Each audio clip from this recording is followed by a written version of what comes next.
Silver Mount Zion is the topic of discussion today. Specifically, the song Come On, Loose and Endless Longing off of 2001's Born into Trouble as Sparks Fly Upward.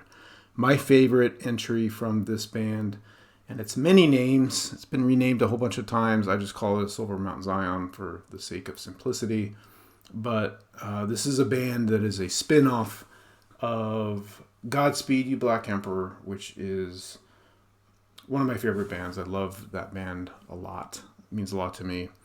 And they were really early in my series as chosen by the wheel. And now we're getting around to Silver Mount Zion. It really is a different band. It does have some of the same members, but it's definitely a different band. So it counts as a separate band. So this particular album is my favorite of theirs, and the part of the reason being that I like this song so much. This song is probably one of my desert island songs, if there is such a thing. I've heard the desert island discussion regarding albums, but I haven't really heard much about desert island list of songs. But depending on how many songs in the proverbial desert island, this song would be on there for me for sure. I don't think desert island's in the book of Proverbs, but anyway. Silver Mount Zion, many names, was renamed. I think they were kind of doing a cadence of, when they would add a new member or when the band would change, which was pretty frequently. It was almost like each set of artists and musicians would make for a different band, kind of under the Silver Mount Zion umbrella, if you will. So that's kind of what it seems like. I didn't read that or anything, but that's kind of what it seems like. So, established in Montreal, Quebec in 1999, like I said, is a side project of band leader Ephraim Minuk. They first came out with their first album in, I think, 1999. He Has Left Us Alone. I'll shorten that title. Ephraim was looking to do some music composition. He wanted to compose music, and over a period of a bunch of years and several albums, the band continued to evolve. Certainly, always with that same sort of there's definitely his wanting to compose. You can feel that throughout, but it did become more rock oriented. Not rock oriented, I don't know what genre, but a little more accessible in a traditional musical sense, I guess you can say. The early couple of albums have a lot of more soundtrack sort of feel to them, and I've been a fan since the beginning. Actually, I think I got into them during this album, Born into Trouble, so their second album.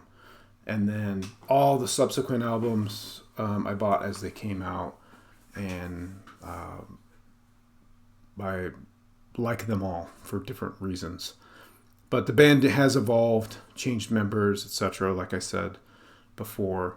But it started with members Sophie Trudeau and Thierry Amar, who were also part of Godspeed, and expanded in 2000 when before this album came out, and grew to 6 members, including Jessica Moss, who was another violin player, and also Ephraim's wife. So they got married and had a baby. and Jessica Moss has been in done other music with other bands. She's never been in Godspeed though, so she was included as part of the Silver Mount Zion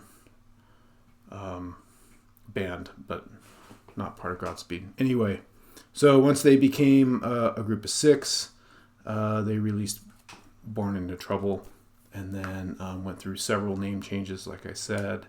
And then when Godspeed was on hiatus in 2004, which was a huge bummer for me, truly, because I was so enamored with the music. Am so enamored with the music. And it was my introduction to that kind of music, really.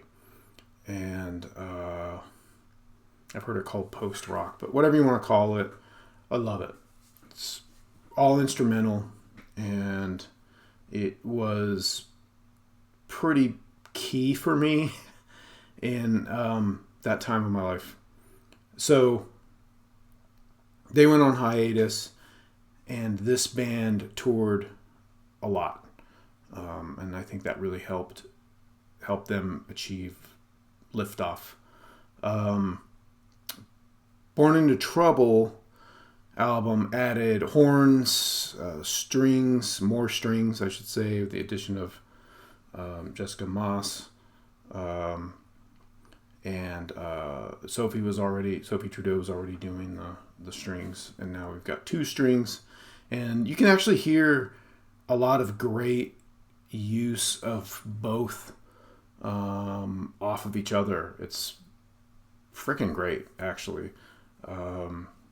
And there's more piano, or some piano, and in addition to the regular use of guitar and drums. Although I would say not a lot of drums, not like traditional music.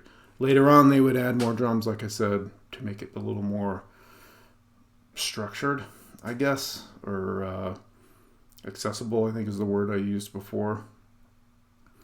The music, it's a combination of beauty and heartbreak. For whatever reason, there is a real sense of just sort of dread or angst. Not dread. I mean, I guess it depends on what your brain conjures up when you're listening to it. But for me, heartbreak is really the word. And there are some parts where there's some elation and beauty. So you get kind of both sides of it, but it does seem to tip a little bit on the heartbreak side. Very emotional, very heavy. And maybe that's just how I took it in and used it. But I suspect others have too. So it's my favorite. I like it a lot. We're not going to get into the whole catalog, but they, after the first few records, they get into vocals, which is new for this particular,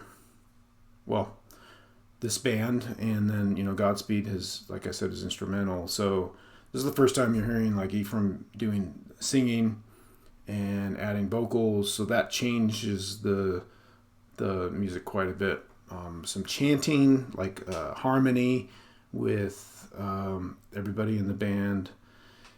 It's a really cool journey to go on if you listen to all their albums in order. And I actually went through this really tedious process of taking all of their music, every one of their songs off all of their albums, and I ripped them. I had all the CDs, and I ripped all the CDs into WAV files, and then I mixed them all. I remixed them, not like excessively remixed them so that they sound like totally different songs. Nothing fancy like that. I don't have that kind of gear. I just have some regular software, but I kind of clipped parts off. It's sort of a greatest hits, I want to say, or greatest parts of all of their music. So I would flow different parts together and combine certain parts. And I didn't keep the songs the same names. I named them numbers. So I had like track 1, track 2, and I would just combine all the parts of all the songs that I liked. And then what resulted is this big playlist of a remix of all their stuff. Never done anything like that before. I'm not sure. I don't recall why I did that, but it was a really cool project that I still get to enjoy because, it's my own mix. It's like my favorite parts. So, that was really fun. I could probably do the same thing with Godspeed, although I think, for some reason, I don't know that it would be as interesting. So anyway, let's listen to a little bit of this song, Come On, Come On, Loose and Endless Longing. We'll do a couple minutes here. This is about a fourth of the way into 2 minutes into the song, and it's going into the first kind of crescendo movement before it goes into this kind of different part, and then it goes into a second crescendo. And actually the end of the song, as it's building and it kind of goes off, there's lots of drums and different instruments, and it's almost over-modulated the way that it sounds. So they probably did that on purpose. It adds a sense of pressure or drama or whatever. We're not going to hear that part necessarily. We're just going to hear kind of the first big movement with crescendo, because I think it's a better representation of the song. All right. So at this point, it's already been building for a while.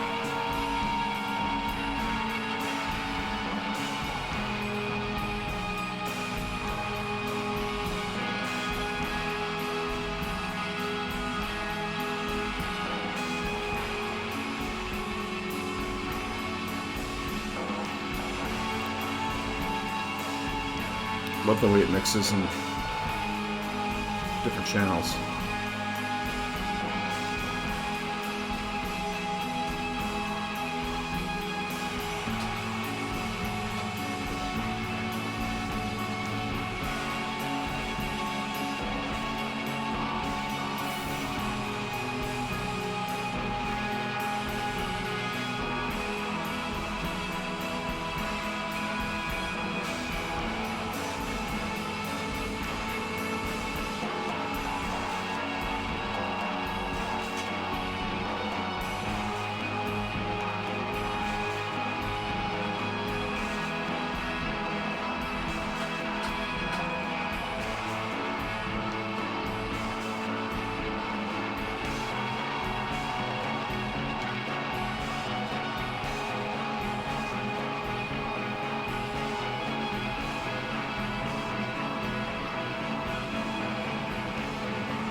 Goes into this kind of quieter transition period before it takes off again and then blows up even more. The beginning, the build, the very beginning of the song, it's mesmerizing. I'm like I said, it's a desert island song for me. So I did see them in concert in 2014 at the Great American Music Hall, where I've seen a lot of great bands. In fact, I think I stayed at the Phoenix Hotel, which is the shirt I'm wearing, because it's like 2 blocks. It's a great hotel for going to shows at a bunch of different venues in the city, actually. And I took a little video of I took a few videos, but I did record an excerpt and I put it on YouTube a bunch of years ago. Well, back, it was 10 years ago now. So I will stitch that into the end of this episode, and you can check out a little bit of the live performance. You'll see Sophie Amar and Jessica Moss, Ephraim, of course, and then the drummer, which they added. I think he's been on a couple of albums, but that was a long time ago, and I'm not sure what's going on with them yet. I always look. I'm always curious. I want to know what's going on with this band. I'm hoping they keep at it. So let's go to the wheel and see what we're looking for episode 92.